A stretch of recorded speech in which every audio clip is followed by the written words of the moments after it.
আসসালামু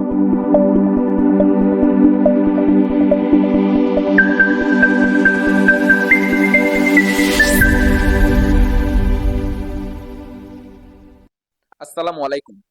টেকনিক্যাল জাদুঘরের পক্ষ থেকে তোমাদেরকে স্বাগতম। আজকে থেকে আমরা ডিপ্লোমা এর পাইথন প্রোগ্রামিং বইটা এর যে প্রথম পার্ট আছে এটার প্রত্যেক চ্যাপ্টার ওয়াইজ কভার করা শুরু করব। আজকে আমরা দেখব পাইথন প্রোগ্রামিং এর চ্যাপ্টার 1। আচ্ছা, আজকে আমরা দেখব ডিপ্লোমা পাইথন প্রোগ্রামিং এর প্রথম অধ্যায়, যার নাম হচ্ছে প্রোগ্রামিং এর মৌলিক ধারণা। আচ্ছা, কম্পিউটার প্রোগ্রাম। আসলে কম্পিউটার প্রোগ্রামিং কি? কম্পিউটার প্রোগ্রামিং হলো কম্পিউটারের সাথে, সহজ ভাষায় বলতে গেলে কম্পিউটারের সাথে কথা বলার একটা ভাষা। ঠিক আছে, আমরা এখানে দেখতে পারি কম্পিউটার প্রোগ্রামিং হলো নির্দিষ্ট কার্য সম্পাদন করার জন্য কম্পিউটারকে দেওয়া কিছু ইনস্ট্রাকশন, যা একটি নির্দিষ্ট ভাষায় লেখা হয়, যে ভাষাকে প্রোগ্রামিং ভাষাও বলা হয়, এবং কতগুলো ইনস্ট্রাকশন মিলিত হয়ে প্রোগ্রাম হয়। প্রোগ্রামের লিখিত রূপকে সোর্স কোড বলা হয়। যিনি সোর্স কোড লিখেন তাকে প্রোগ্রামার, কোডার বা ডেভেলপার বলা হয়। যেমন তোমরা এই বইটা শেষ করলে তোমরাও প্রোগ্রামার হবা, কোডার হবা অথবা ডেভেলপার হবা। এখন সোর্স কোড আসলে দেখতে কিরকম হয় আমরা দেখি। সোর্স কোড, এখানে একটা সোর্স কোড আছে, যেই সোর্স কোডটা এখানে লেখা আছে পাইথন দিয়া, একটা সিম্পল একটা প্রোগ্রাম করা আছে। এখানে একটা ফাংশন, যদিও তোমরা এখন বুঝবা না, তাও আমি একটুখানি ধারণা দিয়ে রাখি। আচ্ছা, এখানে দেখি যে এখানে একটা ফাংশন নিয়েছে, ফার্স্টে ফাংশনের নাম হচ্ছে টেকনিক্যাল জাদুঘর, এবং ফাংশনের ভিতরে প্যারামিটার পাস করছে, প্যারামিটার নাম হচ্ছে ডেটা। এবং আমি ফাংশনের দ্বিতীয় লাইনে আইসা ফাংশনের ভিতরে আমি ডেটা নামে আরেকটা ভেরিয়েবল ডিক্লেয়ার করছি, যে ভেরিয়েবলের ভ্যালু ইজ ইকুয়াল টু ডেটাই রাখছি।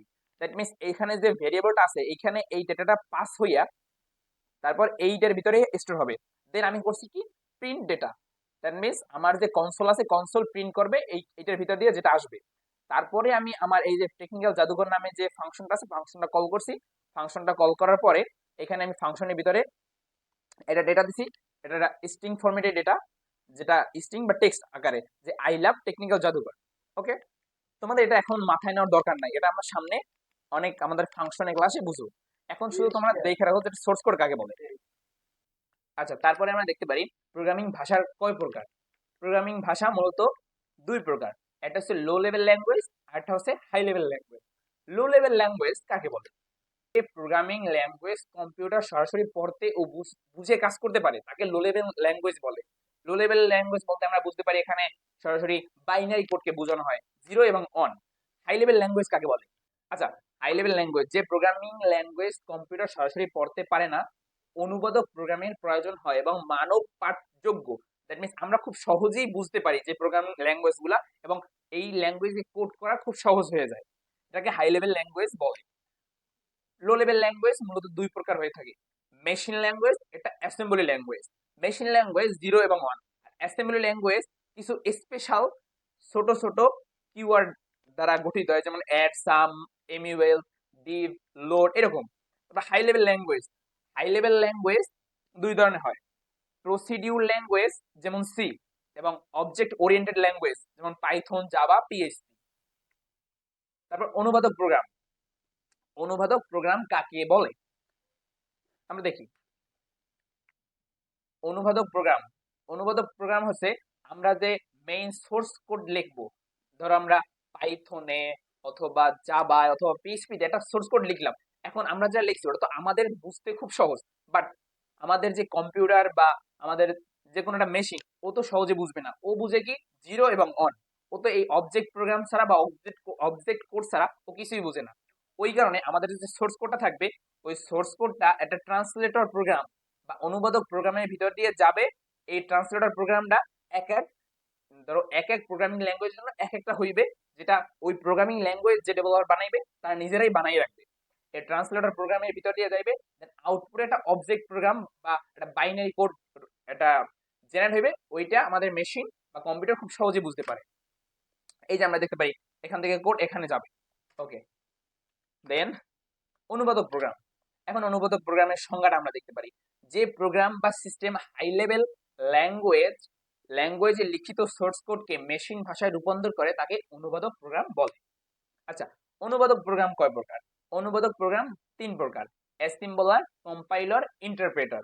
অ্যাসেম্বলার ল্যাঙ্গুয়েজ, এই ল্যাঙ্গুয়েজ গুলা আমাদের যে অ্যাসেম্বলি ল্যাঙ্গুয়েজ আছে এই ল্যাঙ্গুয়েজ গুলাকে আমাদের অবজেক্ট কোড অথবা বাইনারি কোডে রূপান্তর করার জন্য এটা ব্যবহার করা হয়। কম্পাইলার সি এবং সি প্লাস প্লাস এর জন্য অথবা জাভা এগুলোর জন্য ইউজ করা হয়। ইন্টারপ্রেটার পাইথন এবং জেএস এর মতো প্রোগ্রামিং এর জন্য ইউজ করা হয়। আমরা নেক্সট স্লাইডে চলে যাই। অ্যাসেম্বলার, অ্যাসেম্বলার কাকে বলে? অ্যাসেম্বলার হলো এক ধরনের অনুবাদক প্রোগ্রাম যা অ্যাসেম্বলি ভাষায় লিখিত প্রোগ্রামকে মেশিন করে রূপান্তর করে এবং ওই প্রোগ্রাম যে প্রোগ্রামকে ওই সোর্স কোড বা মেশিন কোডে রূপান্তর করবে ওই প্রোগ্রামের ভিতরে কোনো ভুল থাকলে এটা ইরর শো করবে। এই যে আমরা দেখতে পাচ্ছি এখানে একটা অ্যাসেম্বলি কোড আছে, অ্যাসেম্বলি কোড, তারপরে এই অ্যাসেম্বলার ভিতরে দিয়ে মেশিন কোডে রূপান্তরিত হবে এরকম। এটা আমাদের একটা অ্যানিমেশন রাখলাম যদি মানে আমাদের বুঝতে খুব সুবিধা হয়। আর আমাদের এই যে স্লাইডটা বা আমাদের যে ক্লাসের নোট অবশ্যই তোমরা ডিসক্রিপশনে লিংক পেয়ে যাবা, ওখান থেকে ডাউনলোড করে নিতে পারবা চাইলে। আমরা নেক্সট স্লাইডে চলে যাই। এখানে আমাদের এই যে x86 এবং ARM এই দুইটা আমাদের অ্যাসেম্বলি ল্যাঙ্গুয়েজ। তারপরে আমরা নেক্সট স্লাইডে চলে যাই। কম্পাইলার, কম্পাইলার কি? কম্পাইলার হলো এক ধরনের অনুবাদক প্রোগ্রাম যা হাই লেভেল ল্যাঙ্গুয়েজে লিখিত পুরো কোড একসাথে পড়ে এবং মেশিন কোডে পরিণত করে এবং কম্পাইল করার সময় কোডে কোনো ভুল থাকলে ইরর প্রিন্ট করে। ওই রকম সেম জিনিস আগের মতোই। এটা এ জায়গায় শুধু এটা অনুবাদক প্রোগ্রাম যা হাই লেভেল ল্যাঙ্গুয়েজে লিখিত পুরো কোডকে একসাথে পড়ে এবং মেশিন কোডে রূপান্তর করে এবং কম্পাইল করার সময় কোনো ভুল পাইলে ওইটা আমাদের কনসোলে প্রিন্ট করে দেয় বা ইরর মেসেজ শো করে। এই তো সেম সোর্স কোড, কম্পাইলার, আমাদের টার্গেট কোড বা মেশিন কোড অথবা অবজেক্ট কোড, এটা জাভা সি। তারপরে আমরা ইন্টারপ্রেটার, ইন্টারপ্রেটার একটু আলাদা। ইন্টারপ্রেটার ও এক ধরনের অনুবাদক প্রোগ্রাম যা হাই লেভেল ল্যাঙ্গুয়েজে লিখিত কোডকে লাইন বাই লাইন পড়ে এবং মেশিন করে রূপান্তর করে এবং ভুল থাকলে ইরর প্রিন্ট করে। এখানে আমরা দেখছি কম্পাইলার একসাথে সোর্স কোড পড়ে আর ইন্টারপ্রেটার করে কি লাইন বাই লাইন পড়ে।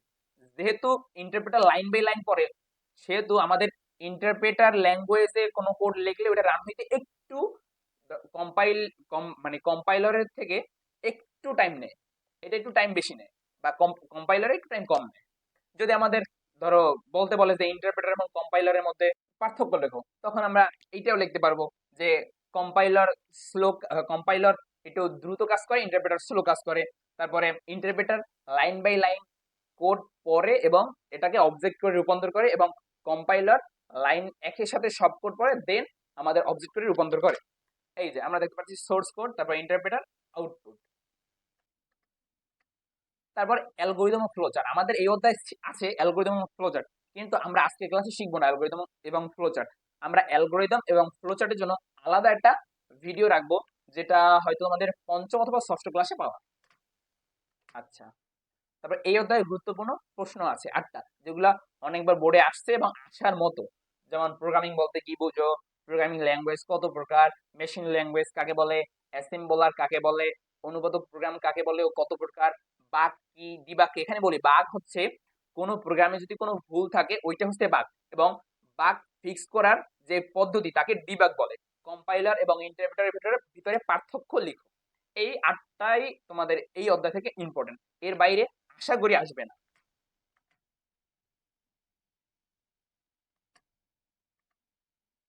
আচ্ছা, এখন যেহেতু তুমি এই পর্যন্ত এসেই পড়েছো ভিডিও, অবশ্যই তোমার এই ভিডিওটা ভালো লাগছে।